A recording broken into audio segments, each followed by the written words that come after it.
எனக்கு வாழவே பிடிக்கல. வாழ்க்கையே வெறுப்பா இருக்கு. ஏதாச்சும் ஒரு காரணம் சொல்ல முடியுமா நான் வாழ்றதுக்கு? கிளம்பினான் குயவன். அங்கிருந்த விவசாயி அதை கேட்டுட்டு, இங்க வா என்று கூட்டிட்டு போனான். இது என்னன்னு தெரியுதா? ஏன் தெரியல? மூங்கில் மரங்களும் பூச்செடிகளும். ம் இது ரெண்டையும் நான் சமமாக தான் நட்டேன்.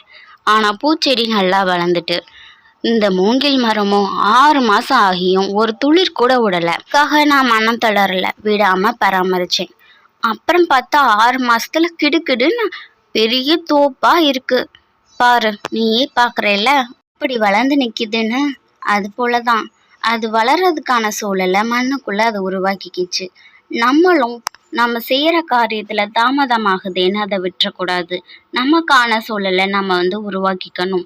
நம்மளால அந்த சூழலை கடந்து வர முடியும். கடவுள் நமக்கு அந்த சோதனை கொடுக்கறாரு. புரிஞ்சுக்கோ.